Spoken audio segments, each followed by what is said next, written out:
Hey guys, sorry about the background noise, but I got the furnace going. So I'll explain what I'm doing here. A long time ago, my pap taught me to take care of my tools and leather and boots and anything you can think of, really. But what we have is about a pound of beeswax, exactly a pound of beeswax, and exactly a pound of lard. This is done a lot of different ways. You can add essential oils for different smells and things like this, but this is actually a totally non-toxic, all natural, edible compound. And when we're done, we'll pour this into little cupcake receptacles, and then I'm going to pour some into a jar, and I'm going to soak this jute twine and make a wick, and I'm going to make a small little candle out of it, just for camping and stuff. But basically, we're making fixin wax. It's been used for centuries. I mean, from the Egyptians down south, I mean, everywhere you could possibly think of. And what we do is we actually rub this on any wooden handles that we have, non-finished wooden handles for tools. We rub it on all of our blades, especially carbon, high carbon steel blades that tend to rust.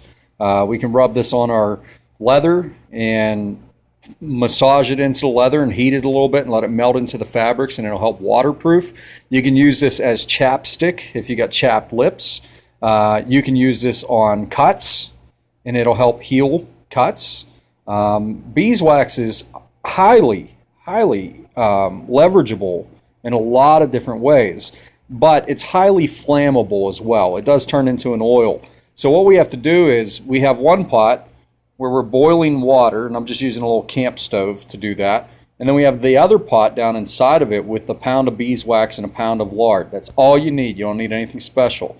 Now, I see a lot of folks saying that they can't find beeswax cheap. I tell you what, I went on Etsy and I just kept searching beeswax, and I got it in these bags for about a pound a bag, and they were granulars. And I'll show you where I got it from. I got it from Bedlington Supplies, 1 pound yellow beeswax pellets. That's pure beeswax. It's just in pellet form because it makes it easier for candle makers to make their candles, so they can measure out smaller quantities instead of using a pound at a time. So you can get them, and people say, well, what about white beeswax? All it is bleached. If you have white beeswax, it's the same stuff. They just bleached it. They got rid of the color. I like the yellow beeswax. I like the smell of it. I like how it turns out. You can add shea butter to this, so if you wanted to reduce like half the amount of lard and replace shea butter, or even a pound of beeswax, half a pound of lard, quarter pound of shea butter, and a quarter pound of coconut oil, you can do that too. I like this combination. It's classic. It's what we've always used for as long as I can remember, and it goes a long way. I mean, those little cupcake receptacles, I'll probably fill each one of those and still have some more left that I'll have to pour into a tin or something like that. But you can rub this on your bowstring when you're hunting. You can rub it on your rifle stock and barrel, and it's just going to keep it water resistant so it doesn't rust and so your wooden stocks don't crack. I've used this for so many things, squeaky door hinges, as many things as you could possibly think of. I keep some in my bag, some in my truck, some in the barn. And I'm just about out, so I got to make a new batch. So this is how you do it. It's not complicated. I see a lot of people, adding a bunch of different things to it, and they say, well, I'm trying a different recipe.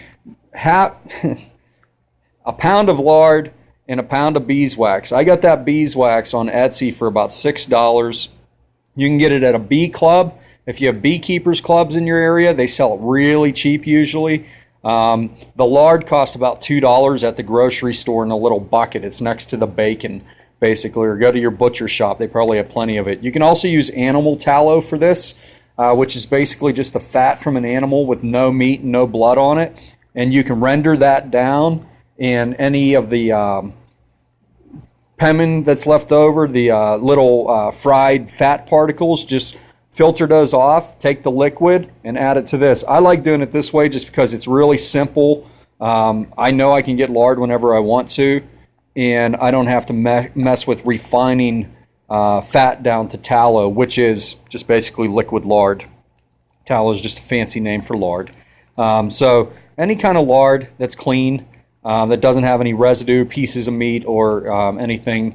I got refined lard at the grocery store for $2. So you can do this, and I tell you what, if you're into selling some things on the side, you go to some trade shows, some Renaissance fairs, some reenactments and things like this.